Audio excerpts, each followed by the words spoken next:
mempersembahkan serial Sandiwara Radio Borobudur.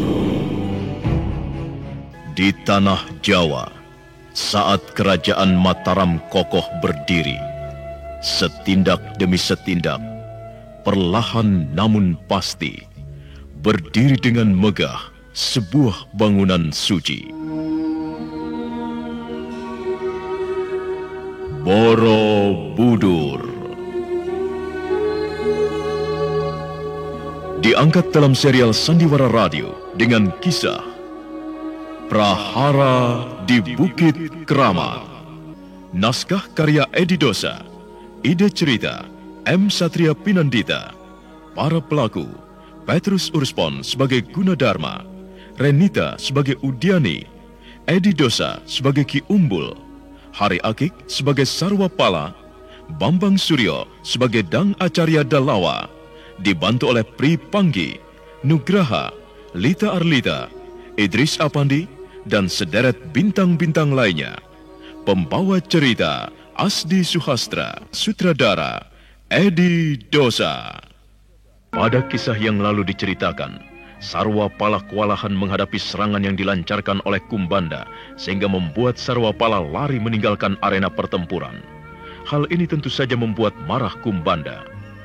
Selain itu diceritakan juga bagaimana Limpung membuat panas hati Nyi Gendrik tentang Purnawijaya yang berkunjung ke warung Nilot Paladala.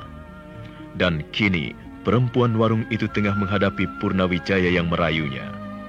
Nah, marilah kita ikuti kisahnya.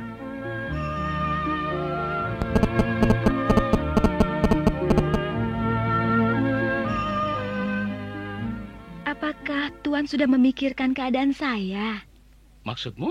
Mungkin mereka akan mengucilkan saya, Tuan. Apakah Nini perlu memperhatikan mereka? Apakah Nini... Ingat, Tuan, saya akan dikucilkan nanti. Sudahlah, jangan kau pedulikan itu, Nini. Tuan, tidak mungkin seseorang akan hidup sendirian.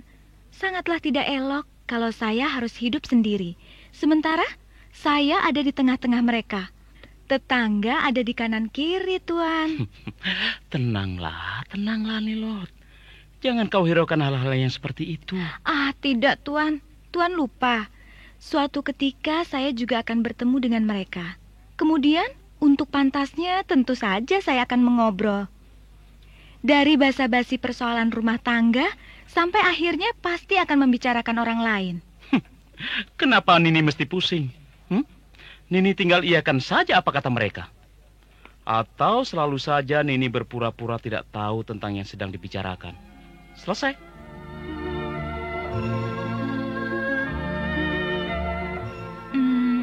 Iya, kalau pertemuannya hanya sekali. Selebihnya bagaimana, Kakang? Tentu saya akan jadi bahan pembicaraan. Kemudian saya akan mendengar dari salah seorang istri Priagung lain bahwa saya dirasani oleh si Anu dan si Anu. Hal-hal seperti itulah yang pasti membuat saya tidak akan tahan, Kakang. Saya tidak betah.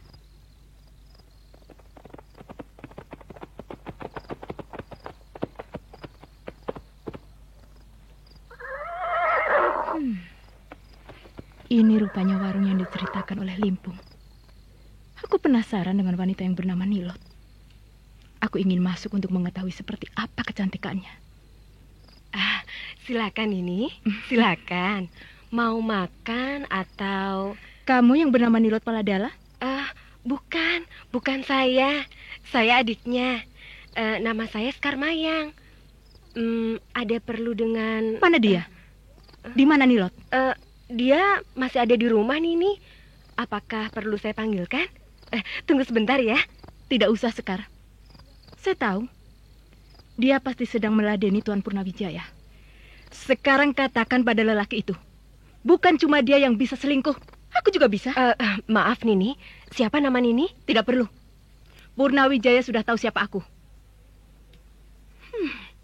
Keparat. Aku tidak bisa bertemu dengan Nilot.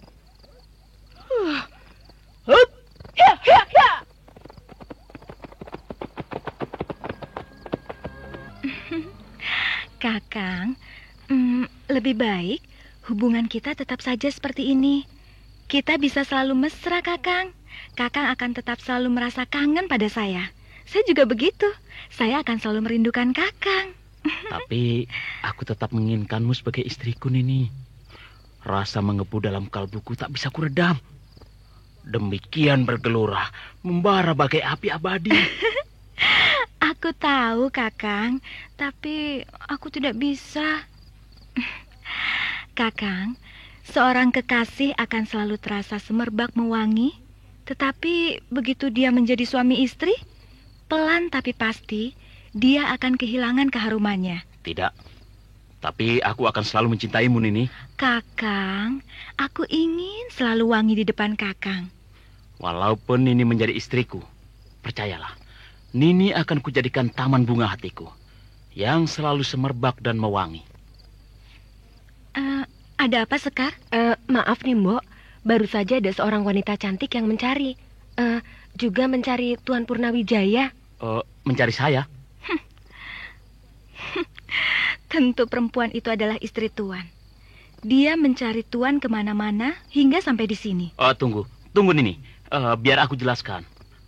Nini jangan kecewa atau marah dulu. Tunggu, Nini. Apalagi, Tuan? Semua sudah jelas, bukan? Saya... Tidak usah mungkir, Tuan. Tidak apa-apa kok. Saya sudah terbiasa mengalami hal seperti ini. Bukan hal yang baru bagi saya. Bahkan, saya pernah dilabrak oleh istri seorang Demang. Saya dimaki habis-habisan. Ya, persoalannya sama. Satu, suaminya tergila-gila kepada saya.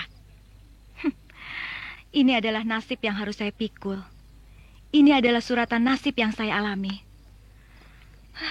Tapi Tuan harus ingat dan mencatat bahwa saya tidak pernah mengundang mereka. Kaum laki-laki seperti Tuan untuk datang menemui saya. Mereka datang sendiri. Maaf, apakah Tuan merasa saya pengaruhi untuk datang kemari, lalu mengajak Tuan kawin bersama saya? Tidak, bukan? Ya tidak. Saya datang sendiri. Tapi sungguh, Nini, saya belum punya istri. Saya belum punya istri, Nilot. Saya masih sendiri. Itulah sebabnya saya ingin menjadikanmu istriku.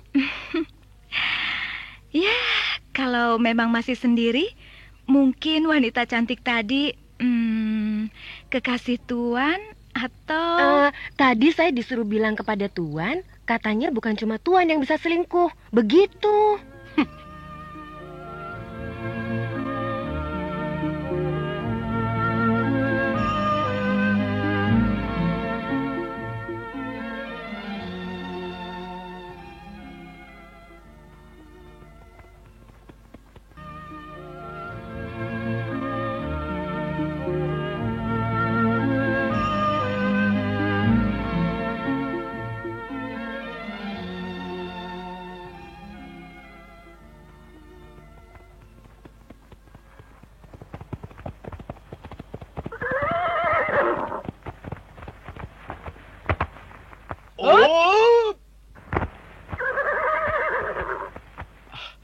Kenapa berhenti di belantara begini, Nyi? Katakan pada Nyi Limbat, aku mau ke Mataram. Tapi tidak usah bicara apapun pada Bopo. Alah, nanti kalau Bopo tanya? Jawab sebisamu. Kamu tentunya tahu bagaimana caramu agar Bopo tidak cemas. Lah, kalau saya didesak berbagai pertanyaan... Terserah, itu urusanmu. Jangan banyak tanya. Aku mau pergi ke Mataram sekarang. Tapi Nyi... Apalagi? Sudah sana pulang. Jangan ikuti aku. Loh, bukan begitu.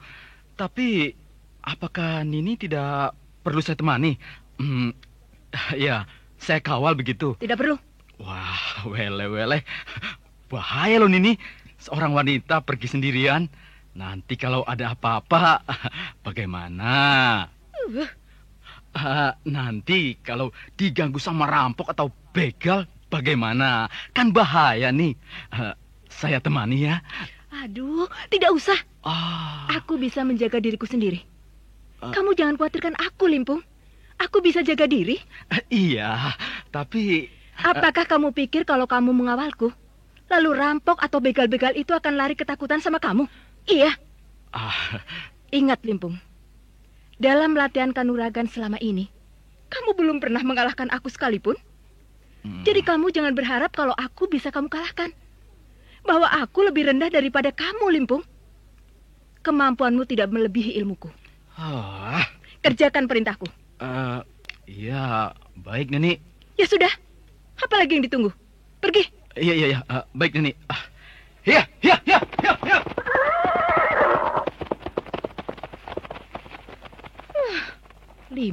Limpung. Kamu pikir aku tertarik denganmu? Aku masih kasihan padamu. Aku tidak tega mengatakannya bahwa sebenarnya aku sangat benci. Aku tidak menyukaimu. Sebab kamu murid Bopo yang paling pengecut, tapi pandai menjilat. Cih. Percayalah kepada saya, Ki. Beberapa hari yang lalu, Gunadarma bahkan sampai berkelahi dengan Udata. Karena tuduhan yang sama. Iya, tapi lalu siapa? Siapa yang ada sangkut pautnya dengan Udiani kalau bukan Udata? Dan siapa yang kenal dengan Kumbanda kalau bukan Kalayaksa, gurunya? Saya tidak habis pikir, Ki Rembung. Sebenarnya semua ini aku tahu kejadiannya, Ki. Apa maksud Ki Rembung? Maafkan saya, Ki Sarwapala. Sebenarnya yang merencanakan semua ini adalah Busu Baira. Ki Rembung tahu dari mana? Dari siapa? Maafkan saya, Ki. Sebab saya ikut dalam pertempuran itu. Busu Baira ingin mengadu domba semua kekuatan Wangsa Sailendra. Mengadu domba? Iya. Tetapi kenapa harus menculik anakku Udiani? Mengapa mereka menjadikannya tumbal dalam hal ini? Apakah tidak ada cara lain selain menculik Udiani? Menurut rencana pada waktu itu, tujuan utamanya adalah untuk mengacau pembangunan kuil yang sedang dilakukan oleh Gunadarma. Busu Baira cemas. Dia cemas sekali kalau kuil raksasa itu bisa membangkitkan kebanggaan bagi Wangsa Sailendra. Iya, tapi apa hubungannya dengan Udiani? Begini, Ki. Dengan menculik Udiani, maka kerja Gunadarma pasti akan terganggu dan menjadi kacau. Penculikan itu juga sekaligus untuk mengadu domba sesama Wangsa Sailendra. Dengan menyebarkan fitnah bahwa yang melakukan penculikan adalah Udata. Ki Rembung, Ya, kamu tidak sedang membohongi aku, kan? Kata-katamu bisa aku percaya, Ki Rembung. jadi Ki Sarwapala meragukan saya. Dulu saya menjadi telik sandi Mataram untuk kepentingan mendiang Gusti Maharaja Samaratungga. Bukan untuk mereka. Jadi tak ada alasan secuil pun bagiku untuk mendustai Ki Sarwapala. Percayalah, aku berkata jujur. Iya, tapi kenapa kamu ikut dalam pertemuan itu, Ki Rembung? Apakah dalam hati kecilmu tidak merasa bersalah ataupun berdosa terhadap Mataram? Mereka menekan saya. Setiap saat mereka bisa menghabisi saya. Mereka bisa membunuh saya. Saya tidak bisa berbuat apa-apa. Yang pasti, mereka sangat bernafsu sekali untuk menghancurkan kekuatan Pangeran Bala Putra Dewa di Iwung. Kurang ajar. Tapi kenapa harus Udiani yang menjadi korban?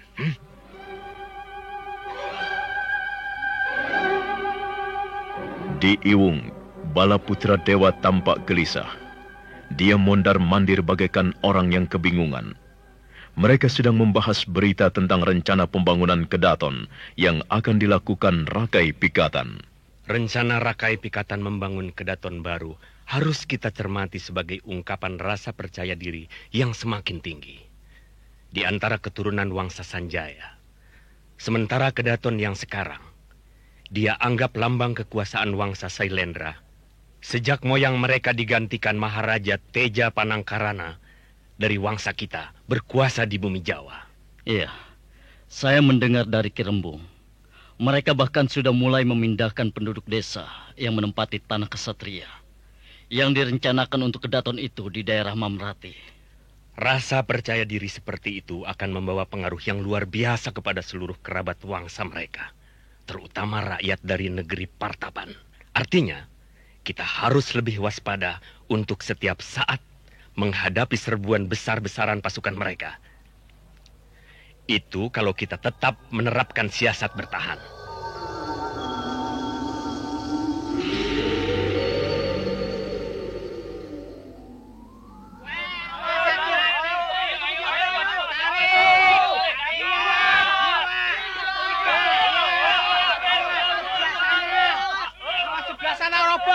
Waduh, lah ini sudah mulai kelihatan bagus.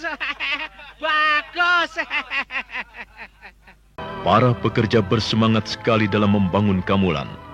Dari satu sudut pandang, bentuknya sudah mulai terlihat sangat menarik. Mereka bekerja seolah tanpa kenal lelah, beramai-ramai dengan perasaan yang tulus.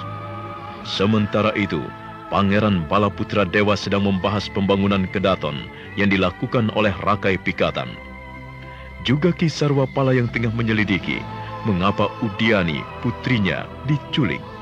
Dan bagaimana kisah kasih antara Purnawijaya dengan Nilot Paladala. Bagaimana pula sepak terjang Nyi Gendrik berikutnya. Juga apa yang akan terjadi pada Gunadarma. Saudara pendengar, untuk mengetahui jawabannya, ikutilah terus serial Sandiwara Radio Borobudur dalam episode berikutnya. Sampai jumpa.